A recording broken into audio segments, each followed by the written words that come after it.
Jadi bukan salah teman kita yang diam-diam ternyata caper. Bukan salah dia yang ternyata nge-PHP-in kita, nge-harkosin kita. Apa itu harkos? Harapan kosong. Bukan salah dia, bukan salah teman kita. Memang takdirnya mereka berdua. Kita aja yang kegeeran. Terus takdir kita siapa Ustadz? Ada, udah disiapkan 50.000 tahun sebelum Allah menciptakan semesta, dan ditulis ulang untuk kedua kalinya 40 hari sebelum ruh ditiupkan ke dalam rahim ibu kita. Itulah kenapa ada selamatan 40 hari, 4 bulan dan seterusnya, untuk mendoakan supaya takdir itu mubarak, penuh dengan keberkahan. Jadi udah ditulis sebelum kita lahir, udah ditulis sebelum semesta diciptakan, dan kita punya jodoh kita, dan itu yang terbaik dari Allah. La tayasu, la tahzan. Jangan berputus asa, jangan khawatir. Udah ada jodohnya masing-masing, udah ada jatah rezekinya masing-masing. Sehingga kalau misalnya kita berdagang nih ceritanya dalam mencari rezeki, orang yang percaya kepada takdir nggak akan curang. Orang yang percaya kepada takdir nggak akan menzolimi hak orang lain, nggak akan mengambil yang bukan haknya. Orang yang percaya kepada takdir, beriman kepada takdir, nggak akan khawatir kalau di jalan itu ada 1000 pedagang yang sama. Kenapa? Sebutir beras pun nggak akan ketukar. Lalu kenapa kita dengki sama teman kita yang mungkin tiba-tiba hari ini rame, besoknya giliran yang lain? Bukankah semuanya watilkal ayyam nudawiluha bainan nas? Bukankah setiap hari itu Allah mempergilirkan di antara manusia? Maka kenapa hasad? Kenapa dengki? Kenapa jadi menggosipi teman kita yang punya kelebihan rezeki dibandingkan kita? Sebutir beras pun gak akan ketukar. Sebutir padi pun gak akan ketukar. Terus kenapa harus mencari yang haram? Kenapa harus menghalangi hak orang lain? Kenapa harus menjelek-jelekan dagangan orang lain? Kenapa harus dengki dan menghina orang lain? Apakah dengan begitu kita merasa bahwa kita akan mendapatkan lebih dari dia? Enggak akan ketukar walaupun kita menghina dia. An-nas kata Nabi, "Law ijtama'u ala ayyadurruk lan yadurruka illa bima kataballahu alaik.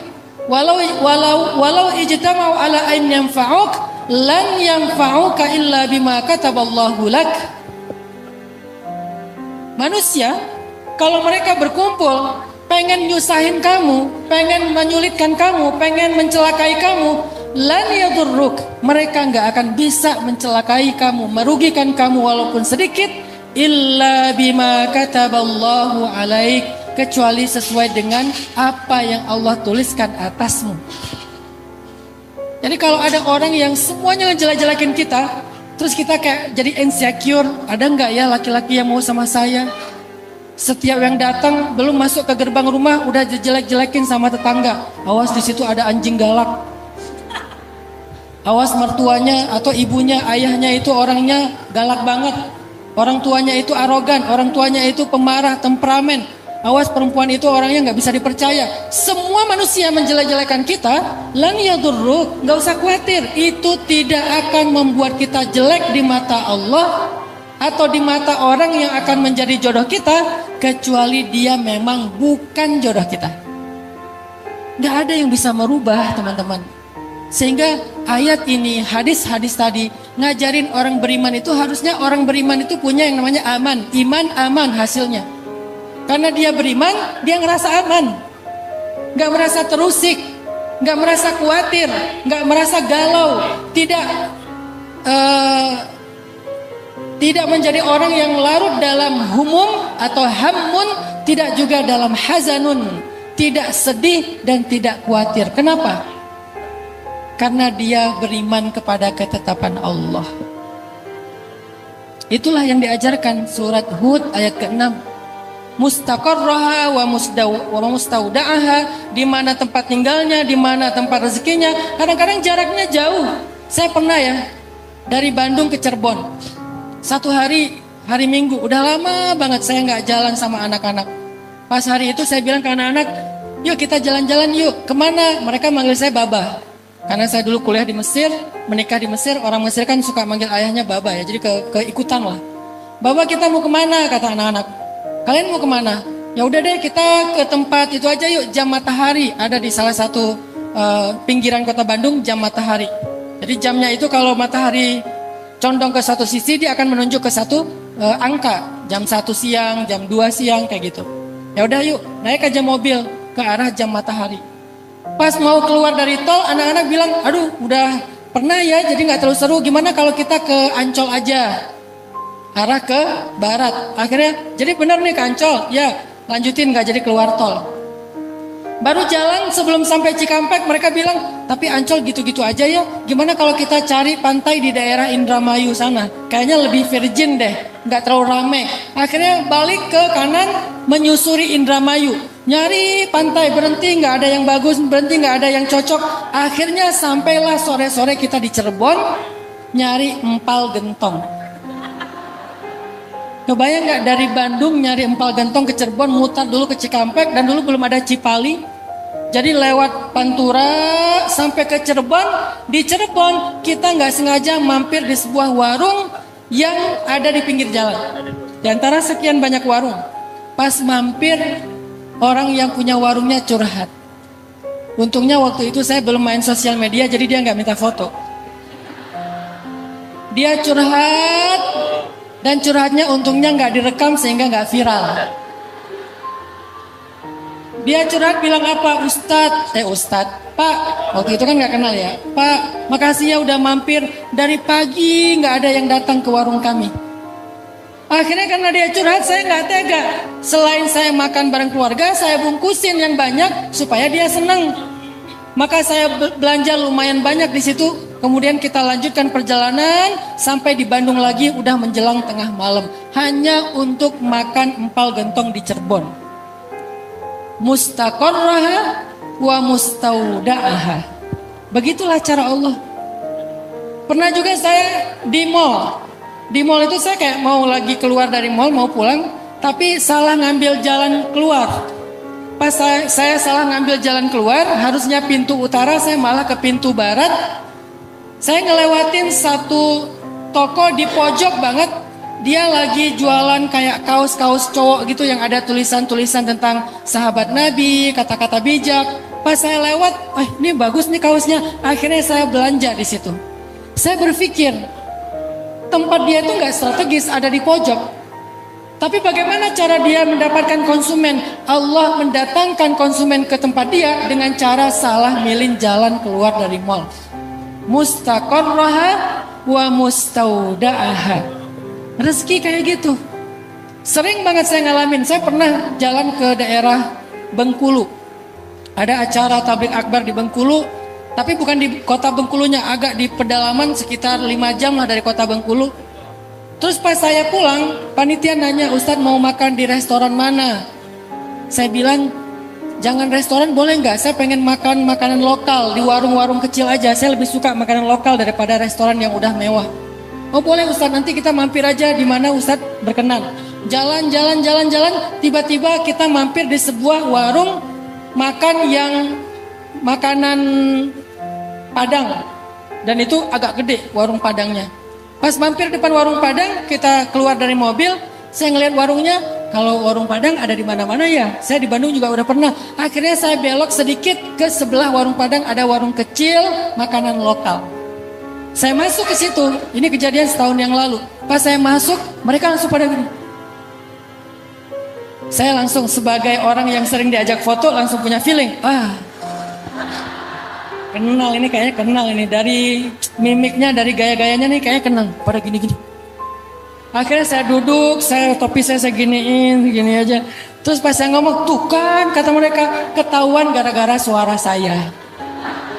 Akhirnya kata mereka, Ustaz Nanan ya. Lama-lama mereka bilang, Ustadz, salah satu yang kerja di situ, waitersnya, dia bilang gini, Ustadz, udah setahun saya istighfar berdoa supaya Allah mempertemukan saya dengan Ustadz. Setahun dia istighfar, dia ada di sebuah pelosok jalur lintas provinsi, warungnya kecil, parkirannya sempit, justru warung yang besar itu di sebelahnya, parkirannya luas. Dan waktu itu saya ditawarkan panitia untuk makan di sebuah restoran yang lain. Saya bilang saya pengen yang makanan lokal aja. Dan tak kenapa berhenti di situ, ketemu dengan dia. Dia bilang ini adalah cara Allah menjawab doa saya. Ustadz nyasar di warung saya. Akhirnya setelah selesai makan, pasti foto-foto tapi makanan gak diskon.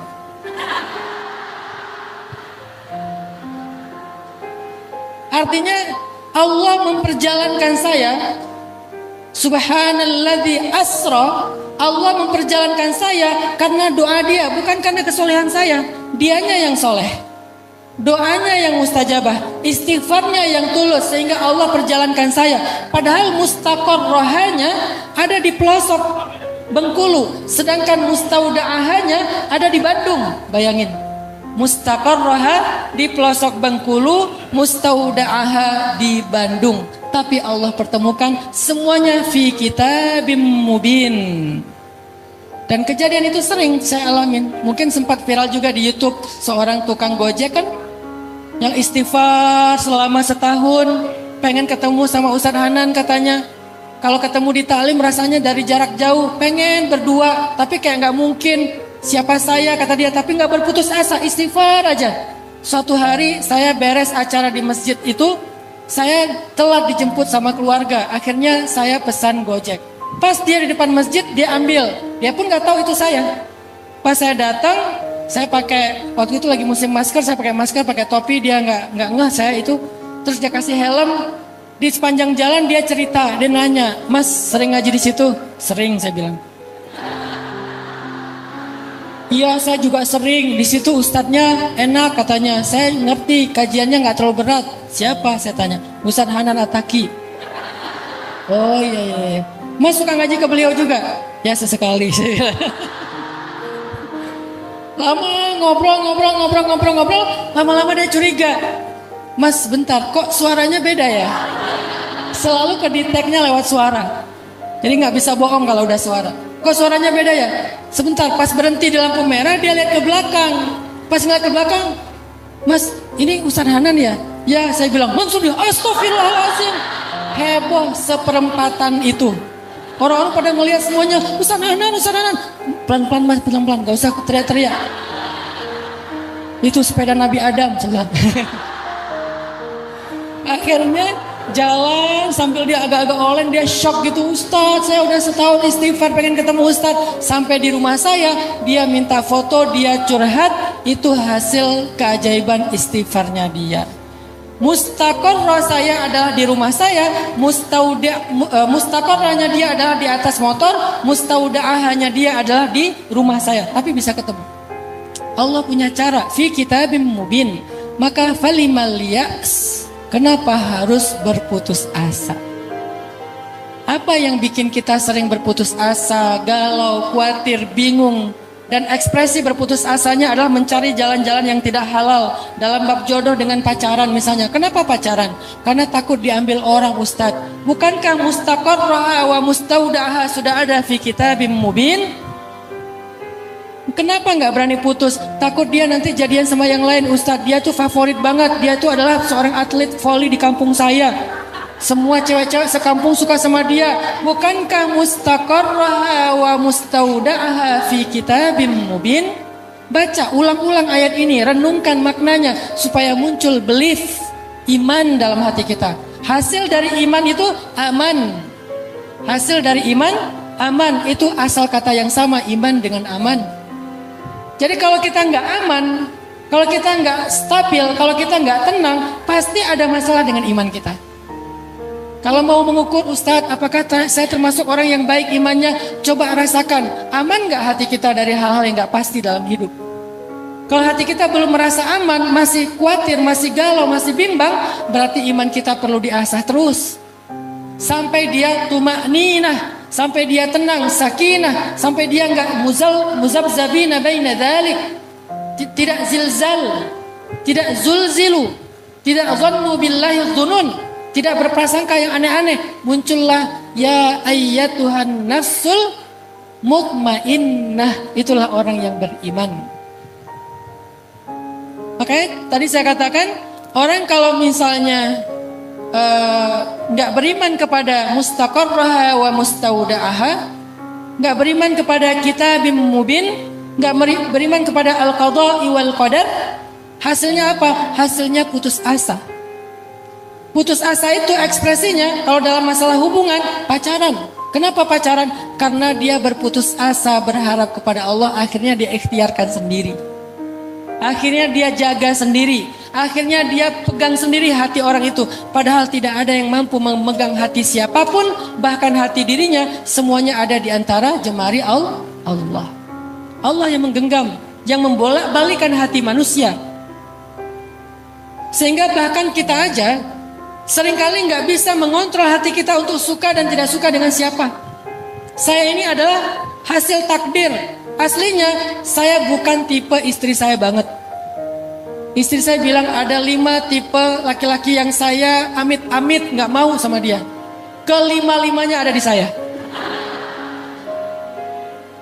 Pertama, karena istri saya orang Jawa, dia takut kalau punya suami orang Sumatera. Beda frekuensi, beda karakter, beda gaya. Ya Allah, jangan orang Sumatera. Saya Sumatera, Aceh pula.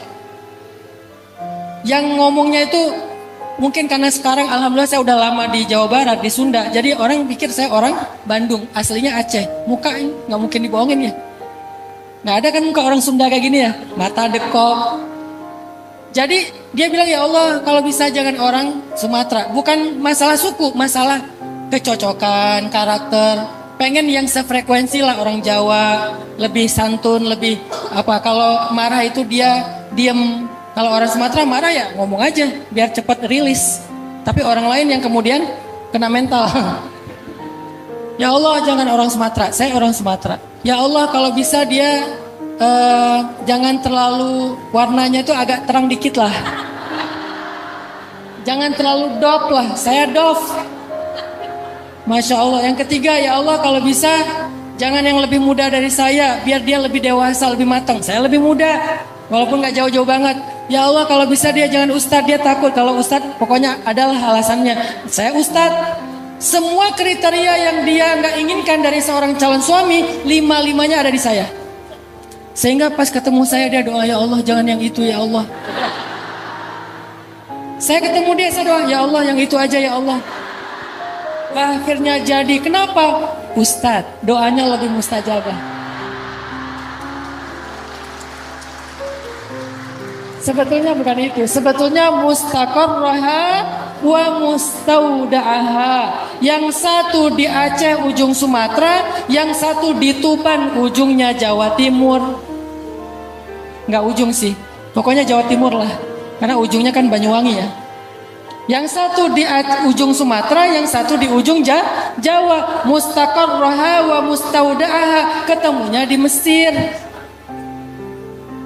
Kok bisa ketemu di Mesir? Ya gimana Allah? Saya lagi ngantri beli kebab, dia juga ngantri. Pas dapat kebab punya dia saya ambil. Namanya juga cowok ya. Nih saya kasih rahasia cowok, hati-hati ya. Cowok itu jago acting. Saya ngambil punya dia, kata dia, Mas itu punya saya. Enggak, ini punya saya. Enggak, itu punya saya. Enggak, punya saya. Kan kamu dengan saya sama. Lagi ngantri beli kebab, akhirnya kenalan, akhirnya jadi lanjut. Saya telepon orang tuanya di Tuban. Pak, saya pengen ngelamar anak bapak. Oh, saya terserah anaknya. Kalau anaknya sih setuju Pak, udah oke. Padahal dia juga belum jawab. Alhamdulillah akhirnya selesai. Dipermudah oleh Allah menikahnya pas lagi haji di Mekah. Sebulan persis setelah kejadian musibah tsunami di Aceh, ibu saya meninggal dalam tsunami, keluarga saya banyak yang meninggal dalam tsunami, dan Allah sebulan kemudian mengganti keluarga baru untuk saya dari Jawa. Menikahnya di Masjidil Haram, beres semua rangkaian haji, karena nggak boleh menikah lagi ihram. Udah beres haji semuanya, menikah, istri masih di Mesir, saya di Mekah, ketemu calon mertua saya di sana. Setelah akad baru saya telepon dia, yang kita udah halal. Itu namanya menikah LDRan, menikah online. Jadi artinya, Bapak Ibu teman-teman sekalian, moral of the story, mustaqarraha wa mustaudaha fi kitabim mubin. Allah yang udah mengatur semuanya. Fala tayasu, nggak usah khawatir. La tahzanu, nggak usah khawatir, nggak usah bingung. Serahin aja sama Allah dengan ikhtiar terbaik kita. Kalau gitu kita nggak perlu ikhtiar, Ustaz. Perlu. Kenapa? Ada seorang sahabat bertanya kepada Nabi dalam hadis riwayat Tabrani. Kata dia gini, ya Rasulullah, apakah semua perbuatan kita sudah dicatat dalam takdir? Kata Nabi, ya. Kalau gitu kenapa kita beramal ya Rasulullah? Kata Nabi, beramallah kalian karena segala sesuatu itu dimudahkan kepada apa yang dia lakukan. Jadi ikhtiar bagian dari cara kita untuk meminta kemurahan Allah, mempermudah yang baik-baik bagi kita. Tapi semuanya diatur oleh Allah, tapi kita wajib berikhtiar. Maka jangan berkecil hati kalau kita ikhtiarnya ke barat, jadinya ke timur. Memang mustaudaahnya di timur. Nyari rezekinya ke barat, jadinya di timur. Nyari jodohnya ke barat, jadinya di timur. Gak apa-apa, yang penting ikhtiar. Gak apa-apa kita salah arah, tetapi Allah akan menghargai setiap langkah kita. Gak apa-apa kita salah arah. Kita berikhtiarnya ke kanan, ternyata rezeki kita ada di sebelah kiri. Kita ikhtiarnya ke belakang, ternyata rezeki kita di depan. Gak masalah kalau kita salah arah dalam melangkah. Yang pasti Allah menghargai setiap langkah-langkah kita fisabilillah. Mustaqarraha wa mustaudaha. Maka kalau kita hubungkan dengan judul mengejar yang dirindukan, rezeki, keturunan, kebahagiaan, jodoh, nasib, cobalah kejar dengan mindset al-imanu bil qada'i wal qadar, beriman kepada takdir. Karena kalau kita mengejar dengan konsep tidak beriman kepada takdir, kita akan capek sendiri. Apa maunya Allah? Kenapa begini? Allah nggak ridho kepada saya. Allah nggak rela ngelihat saya jadi orang benar. Bla bla bla bla bla bla. Akhirnya putus asa menjadi orang benar. Ada yang sudah berhijab. Setelah berhijab dia mendapatkan beberapa ujian hidup. Akhirnya dia balik lagi buka hijabnya. Kenapa? Berputus asa kepada rahmat Allah. Kenapa berputus asa? Nggak percaya dengan takdir tentang rezeki dan karir. Saya kasih contoh. Tahun 2015, waktu itu saya masih punya usaha kecil-kecilan kayak jual pulsa, bikin penerbitan buku kecil-kecilan di rumah. Waktu itu usaha saya lagi drop, sehingga penghasilan saya paling sebulan 2 juta, 3 juta, dan selalu habis untuk kebutuhan sehari-hari. Udah lama saya nggak megang uang lebih dari 2 juta atau 3 juta. Tiba-tiba suatu hari ada sebuah project, saya dapat untung 15 juta cash. Begitu saya dapat uang untung halal 15 juta, saya bahagia banget. Alhamdulillah bisa megang uang 15 juta, mau ditabung, mungkin bisa dipakai untuk beli ini dan itu. Baru seminggu saya megang uang 15 juta, tiba-tiba saya sakit kena DBD, harus dirawat di rumah sakit. Karena saya ngerasa punya uang cash, akhirnya saya di rumah sakit pengen dirawatnya tuh yang nyaman. Saya pilih kamar yang sendiri, nggak join sama pasien lain. Biar istri saya bisa nungguin saya dengan nyaman. Biar dia nggak akan sakit setelah ngejagain saya. Ada sofa bed buat dia istirahat. Ada kulkas buat nyimpanin makanan buat dia. Yang nyaman lah walaupun sedang sakit. Supaya istri saya bisa ngerawat saya dengan baik. Setelah beberapa hari dirawat di rumah sakit, saya dibolehkan pulang udah sembuh. Bayarlah tebusan biaya rumah sakit persis 15 juta. Sampai di rumah saya ngelamun aja. Masya Allah, Allah baik banget. Kenapa saya bilang Allah baik banget? Allah tahu seminggu lagi saya mau butuh uang 15 juta untuk berobat di rumah sakit. Karena sakit saya DBD itu udah ditulis di dalam takdir 50 ribu tahun yang lalu. Allah tahu itu, maka untuk memudahkan saya, Allah kasih saya bekal 15 juta dengan satu proyek untuk berobat. Betapa baiknya Allah. Ini orang yang beriman kepada takdir. Kalau orang gak beriman kepada takdir, ngomongnya beda. Apa maumu ya Allah? Kayaknya engkau gak senang ya ngelihat saya happy sebentar. Baru dikasih rezeki 15 juta seminggu, kenapa sih diambil lagi? Tega banget Allah sama saya, Allah zalim sama saya, apa yang kurang dari saya, bla bla bla. wa tadhunnuna billahi dzunun, dan kalian berprasangka kepada Allah dengan banyak prasangka yang enggak baik. Kenapa? Karena kalian lupa kepada semua itu ketetapan Allah. Allah tahu seminggu lagi saya mau sakit, makanya Allah kasih, Hanan, nih uang 15 juta buat berobat ya. Seandainya saya bisa mendengar wahyu, saya nggak akan salah paham. Cuman kan kita nggak bisa mendengar wahyu. Lalu bagaimana cara kita memahami maksud Allah? Dengan iman kepada takdir. Kalau enggak kita akan salah paham, ngira Allah itu jahat banget, ngasih uang 15 juta baru seminggu diambil lagi. Bukan diambil, emang uangnya buat berobat. Uang itu bukan untuk beli motor, uang itu bukan buat ditabung, uang itu bukan hak saya. Uang itu adalah anugerah Allah, karena Allah tahu saya butuh uang 15 juta untuk berobat seminggu lagi. Jadi Allah itu lagi nolongin saya atau lagi jahat sama saya? Lagi nolongin saya. Itulah angle orang yang beriman kepada takdir. Tapi angle orang yang salah paham kepada takdir, yai'as wa yusi'uz dzan billah, dia berputus asa, dia berburuk sangka kepada Allah, dan itu awal dari keluh kesah hidupnya. Akhirnya dia putus asa, dia bilang, Allah nggak rela saya jadi orang benar nih kayaknya. Susah payah saya sabar cari rezeki yang halal, sekali-kalinya dapat 15 juta, baru seminggu udah diambil lagi. Kayaknya saya harus balik lagi kayak dulu cari rezeki yang tidak halal.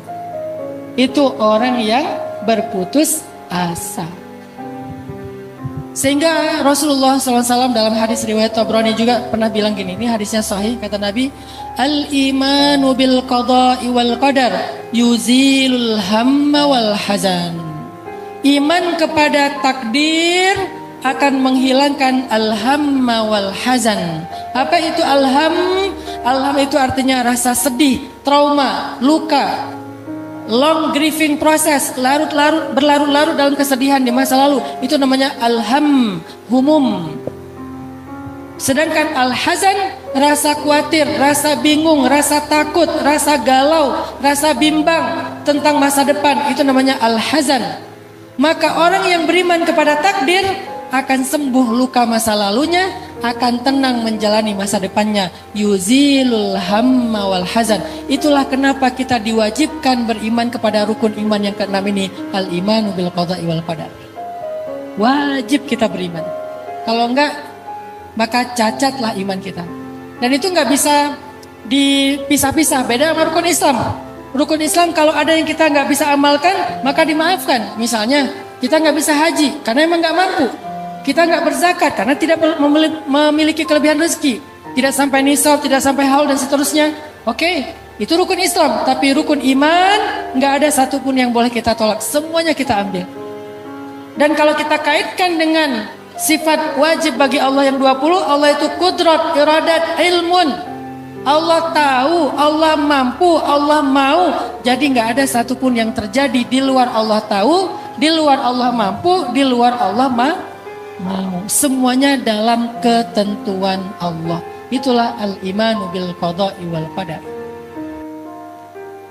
Sehingga la tahzanu teman-teman tentang jodoh. Jangan khawatir. Ustadz, umur saya udah 27 tahun, perempuan. Umur saya udah 27 tahun Ustadz, ada nggak jodoh saya Ustadz? Ada, tunggu ya bentar lagi insya Allah. Kenapa Ustadz? Karena Sayyidah Khadijah aja 40 tahun. Ustadz, umur saya udah 30 tahun. Oh, dikit lagi tuh. Ustadz, umur saya udah 35. Bentar lagi tuh. Sabar. Ustadz udah 39.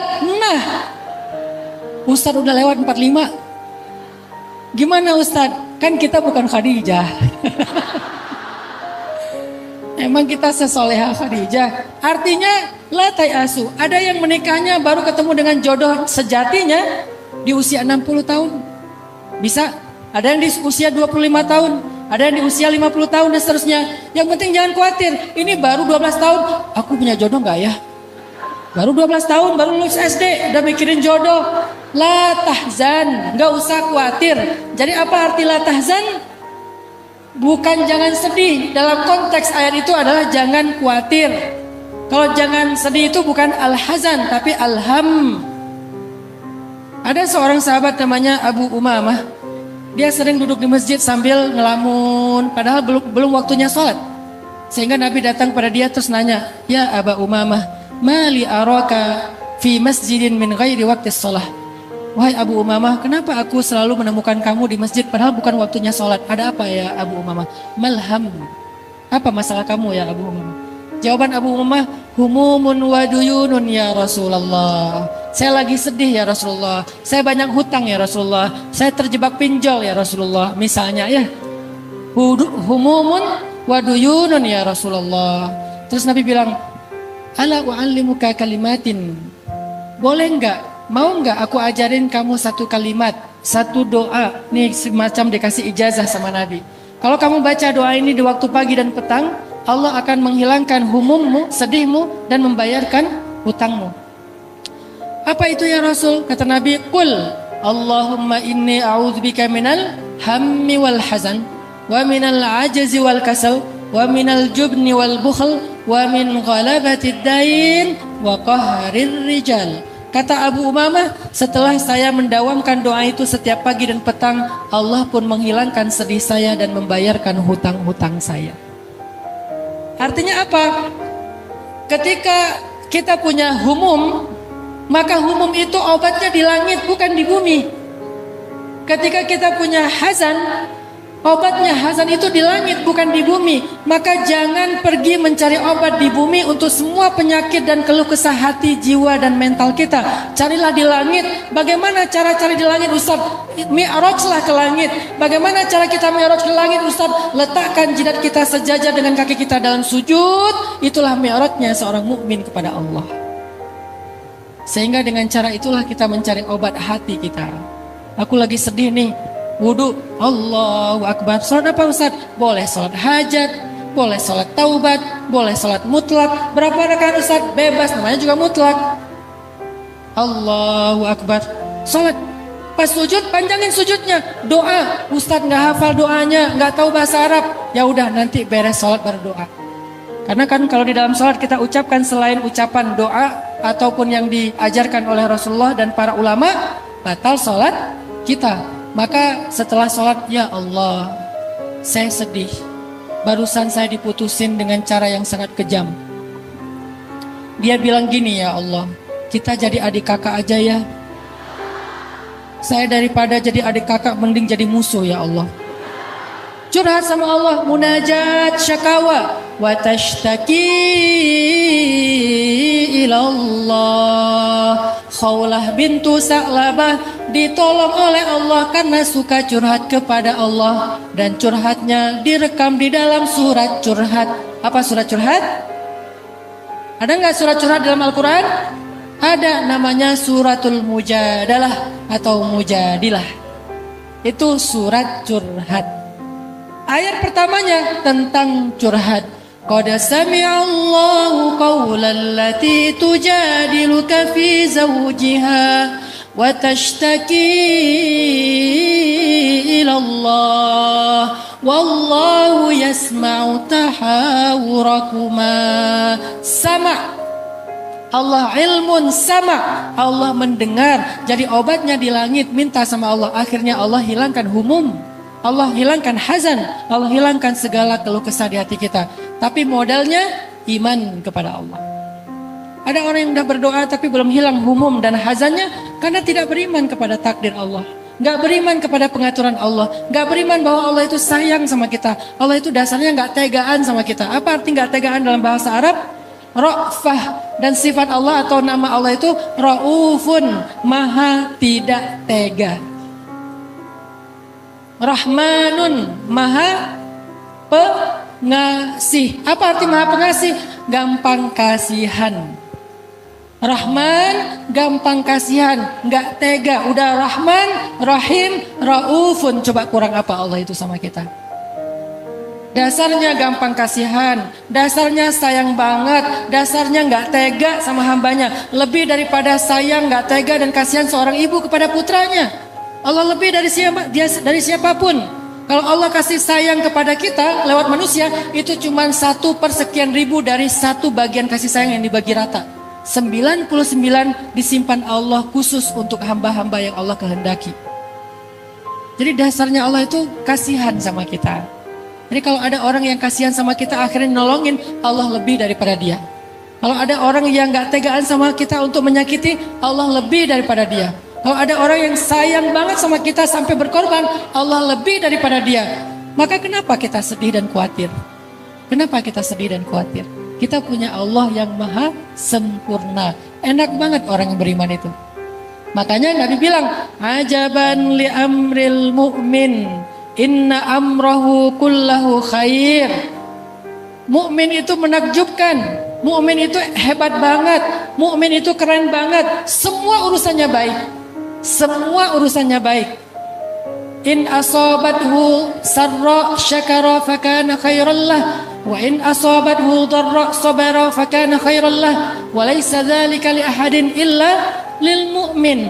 Kalau dia dapat nikmat, dia bersyukur, itu kebaikan buat dia. La in syakartum la azidannakum. Kalau kamu bersyukur, Allah tambahkan nikmatnya untukmu. Kalau dia dapat nikmat, dia bersyukur, nambah nikmat, nambah kebaikan. Wa in asabathu dharra, kalau dia dapat keburukan, dia bersabar, dan di situ juga ada kebaikan. Apa kebaikan di balik keburukan? Fa inna ma'al usri yusra, inna ma'al usri yusra. Apalagi kebaikan di dalam keburukan? Wa asa an takrahu syai'an wa huwa khairul lakum, wa asa an tuhibbu syai'an wa huwa syarrul lakum. Apalagi tentang jodoh?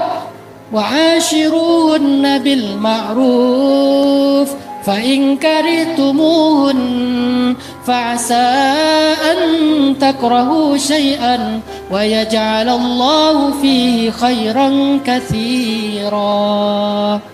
Perlakukanlah pasangan kalian dengan baik. Kalau kalian gak suka dengan pasangan kalian, kalau kalian mengeluhkan tentang pasangan kalian, bisa jadi kalian mengeluhkan sesuatu, padahal Allah menjadikan pada dirinya kebaikan yang sangat banyak.